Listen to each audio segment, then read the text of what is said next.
I think we can focus on our players in the union. We got a proposal from the league, which was honestly a slap in the face. A WNBA lockout is on the horizon. WNBA players have rejected CBA offer. The WNBA is heading towards a lockout. Work stoppage is probably the most correct way to describe it, but It's time for the CBA to reflect our true value. it is absolutely ridiculous. Satou Sabally just sent shockwaves through the WNBA, calling the league's CBA offer a slap in the face and warning a 2025 lockout is on the table. Players are angry. The CBA negotiation that's going on, players have rejected it. The league's spending big on expansion while ignoring its core stars. And Caitlin Clark? Still left out of the conversation. Caitlin Clark in the locker room saying, dang, yo, we got more money for this than we get for the WNBA finals. If you believe she deserves a voice before this league tears itself apart, drop a 100% for Caitlin in the comments right now. Who is this? This is the moment. Caitlin Clark and the revolution in women's sports.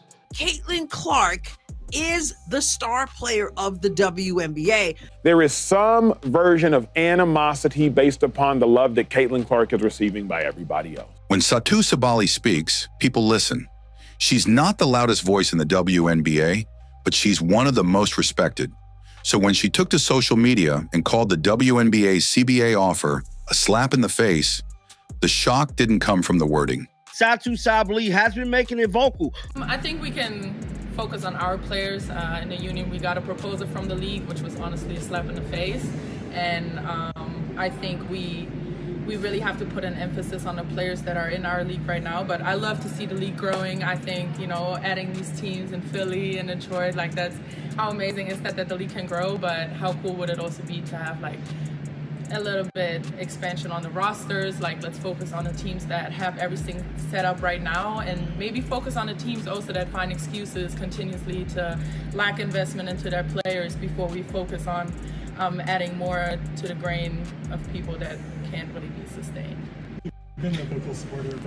It came from the fact that someone as poised and professional as Sabally had clearly reached her limit. Her words weren't off the cuff.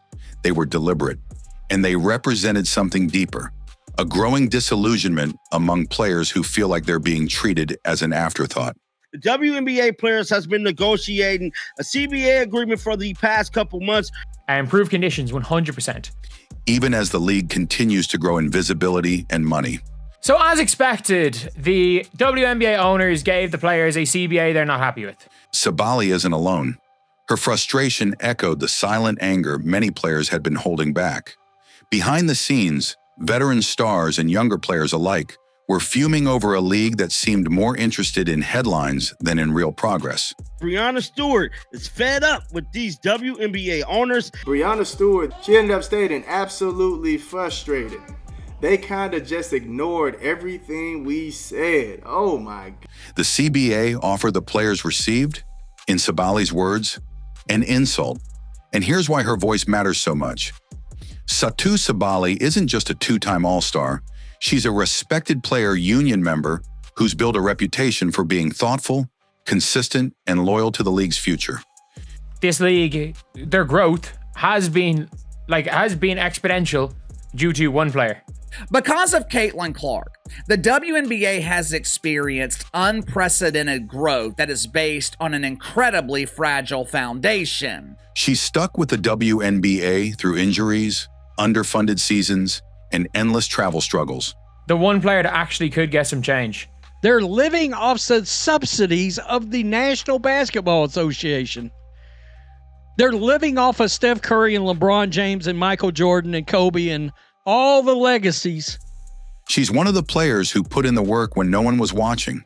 And now that the spotlight is finally here, thanks in large part to Caitlin Clark, Sabally and others are looking around and asking, where's our share? What she said out loud is what many have been whispering for weeks. This league isn't giving us what we deserve. The offer made to players failed to address key issues that have plagued the WNBA for years, including better pay, proper travel conditions, investment in facilities, and equal resources across franchises. But more than that, it failed to recognize the moment the league is in. They can negotiate something so that in 2 years' time, You don't just come out, they kind of just ignored everything we said. This isn't just another CBA cycle. This is the first negotiation happening during what many call the WNBA's breakout era. Viewership is at an all-time high. Sponsorships are pouring in. TV networks are fighting for media rights. And players like Caitlin Clark have triggered a level of attention the league has never seen before. For Sabally and others, this was supposed to be the moment players finally got what they'd earned. Instead, what they got was a lowball offer, a proposal that seemed tone-deaf at best and insulting at worst. During the whole unrivaled promotion, all they did was take shots at the WNBA. Y'all promoted another league while taking shots at this league the entire time. That's why Sabally didn't just reject the offer. She warned the league. If things don't change, if the league keeps pretending everything is fine, the players are ready to act. And that action could mean a full-blown lockout in 2025. Not a protest, not a press release, a complete shutdown of the season. She's not bluffing, because she doesn't need to. The players, and especially those who've been carrying the league for years, are reaching their breaking point. They see record media deals on the horizon, expansion teams popping up, flashy promos and campaigns. But when it comes to basic respect and fair compensation, they're still waiting. And what makes this moment even more intense is what's happening around Sabally. As she's calling out the league, she's also watching players like Caitlin Clark get locked out of the same process, despite being the biggest reason there's even leverage in these negotiations. Realistically, they're not in a position of leverage. So now Sabally's message is crystal clear. You can't ignore us anymore. Not the veterans, not the rising stars, and definitely not the ones who are transforming the business. If the league wants to survive the next era, it has to stop playing defense. Because players like Satou Sabally aren't just speaking out. They're prepared to walk away if nothing changes. It would be so on brand for the WNBA to gain momentum and then go into a lockout, killing their sport. WNBA players were insulted by her offer. On paper, the WNBA looks like it's finally having its moment. 3 new franchises are being added, bringing the league to 18 teams. One of the most hyped new teams, the Golden State Valkyries, is backed by NBA money, billionaire investors, and already has a world-class facility. The league has reportedly brought in over $250 million in expansion fees, and the upcoming $3 billion media rights deal is being treated like a silver bullet. It all sounds like progress, growth, power moves. But inside the locker rooms, players aren't celebrating. They're asking a different question. If all this money is flowing into the league, why are we still flying commercial and changing in outdated locker rooms? This is the disconnect that Satou Sabally and many others are fed up with. The league is flexing its future, but the present is still broken. And for players grinding through back-to-backs, dealing with delayed flights, limited practice resources, and pay that hasn't caught up to the league's PR, players are demanding million-dollar salaries. To make matters worse, they think they deserve it. They see the $200 million TV deal. It feels like expansion is just another distraction from the real issues being ignored. Look at the gap between franchises. The Indiana Fever, thanks to Caitlin Clark, are operating like an NBA-level organization. They're selling out games, leading jersey sales, and landing national TV coverage nearly every week. Their players are racking up endorsement deals, signing with major brands, and even reaching 7-figure income in total earnings.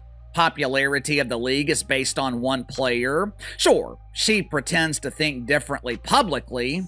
Ooh, our league is filled with major stars. Golden State's Valkyries are right behind them, set to become another super team with resources, visibility, and modern infrastructure. Now compare that to teams like the Chicago Sky, Connecticut Sun, and LA Sparks, poverty franchises.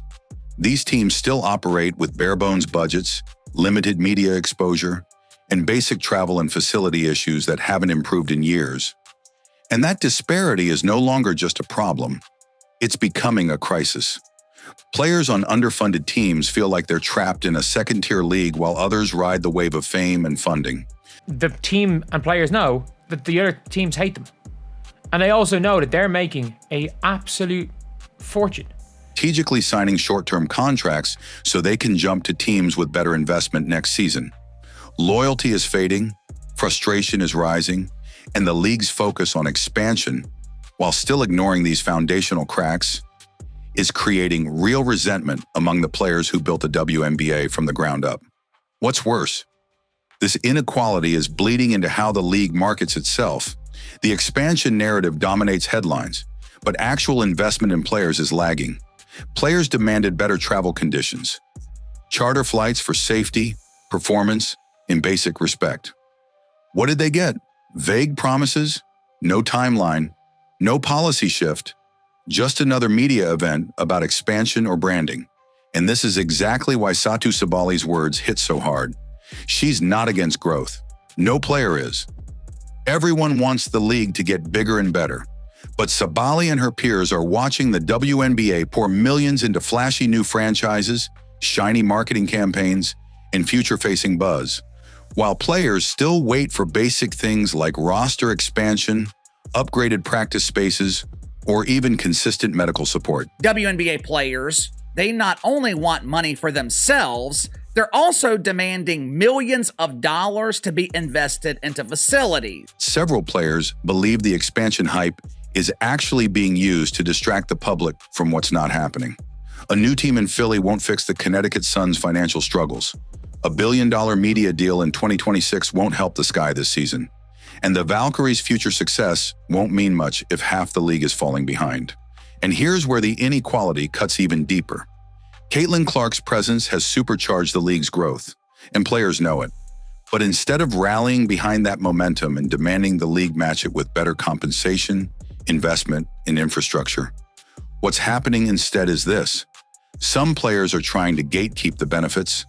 Others are pretending like Clark isn't the catalyst for this entire movement. And the result? The league is growing, but the players aren't growing with it. Current CBA agreement is set to expire at the conclusion of this season. Instead of unifying around this historic opportunity, the divide between have and have-not franchises is exploding. The league is standing on a fragile foundation, and it's stacking shiny skyscrapers on top without fixing the cracks below. That's not growth. That's recklessness. And Sabally knows it. Her warning isn't about ego. It's about reality. A 2025 lockout isn't just about getting a raise. It's about forcing the league to finally face the imbalances it's been ignoring for years.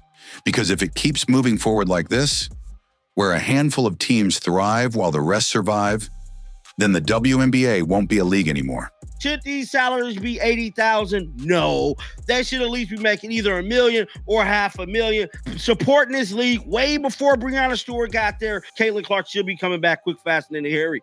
It'll be a showcase for a few franchises and a graveyard for the rest. This is why players are ready to act. This is why Sabally is sounding the alarm. And this is why the fans, the sponsors, and the networks need to stop looking at press releases and start listening to the players. Because if the foundation cracks much further, it won't matter how many teams the league adds. It'll all come crashing down.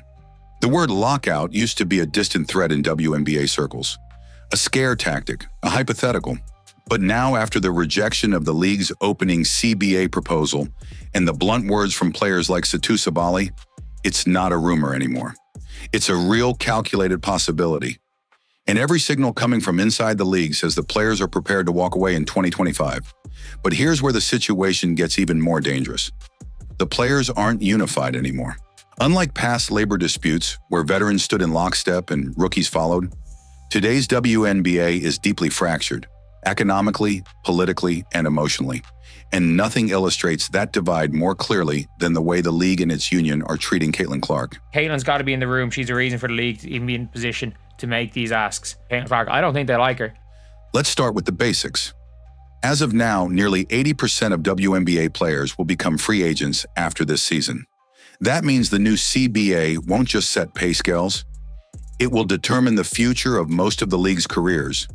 And while some players are calling for massive change, even if it means shutting the league down, others are looking at the financial growth Caitlin Clark is driving and wondering, do we really want to risk losing all this? Because whether her critics like it or not, Clark is the single most important reason the WNBA is gaining traction. Ratings are up, ticket sales are up, merchandise is flying off the shelves, and the league's media deals, previously stalled or undervalued, are now being negotiated in the billions.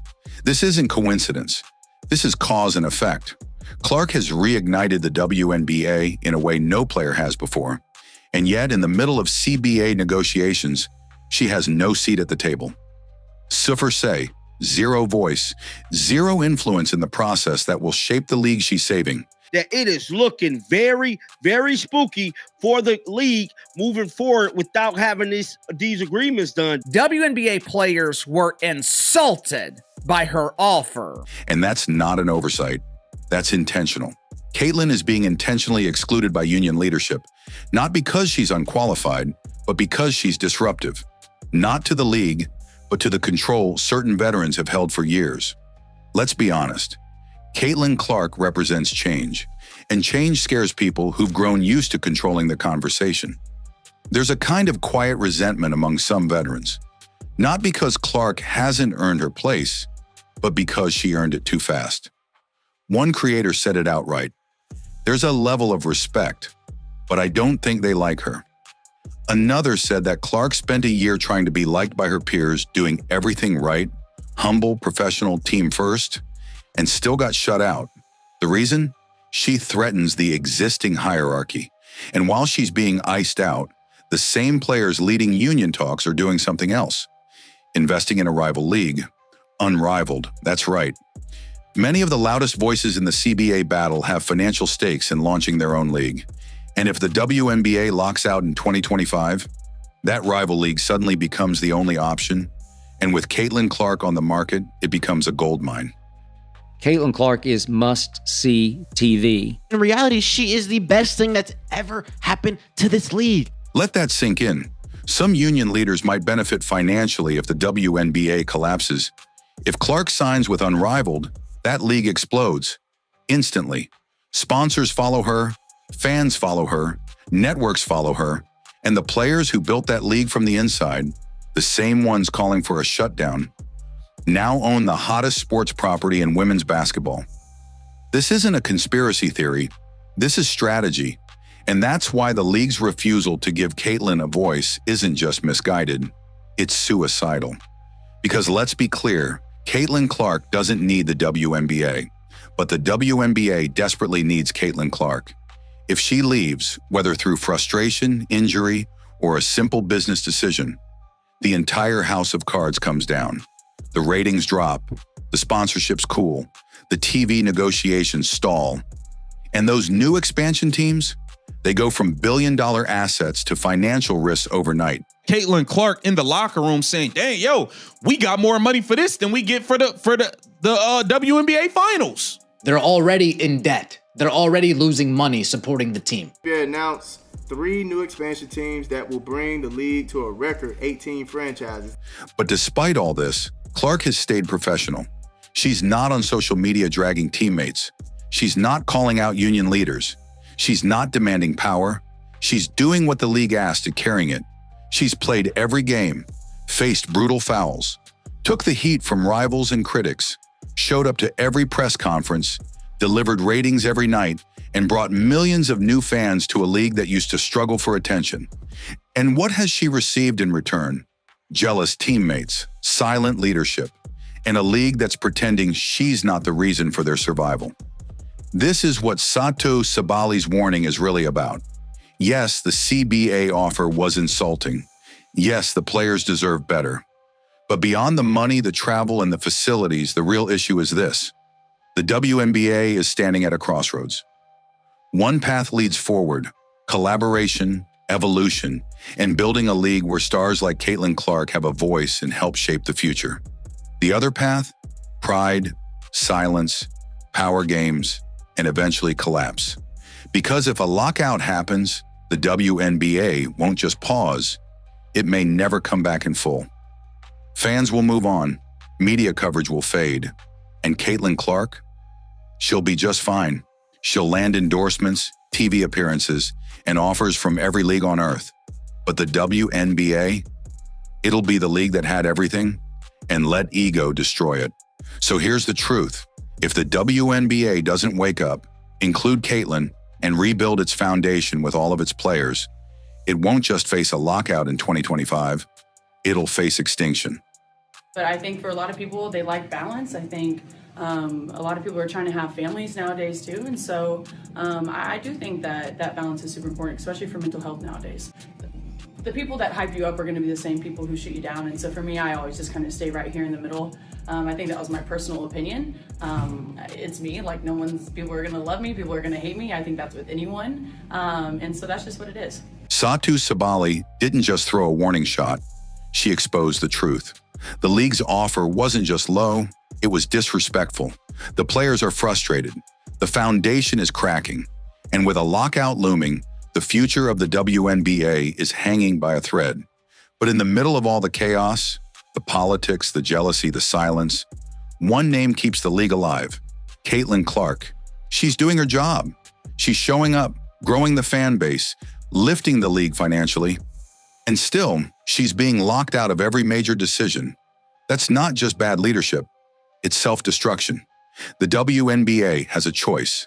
Let pride and power games sink the league, or finally recognize the player who's holding it all together. She is by far the best player in the league. All the fans want to be just like Caitlin. She's the biggest draw by far this league has ever had. She has put this league on the national map in ways it's never been. Because if Caitlin walks, the league doesn't just pause, it collapses. If you see what's happening and you believe Caitlin Clark deserves more, drop a 100% for Caitlin in the comments right now. The league may not be listening to its players, but it can't ignore the fans.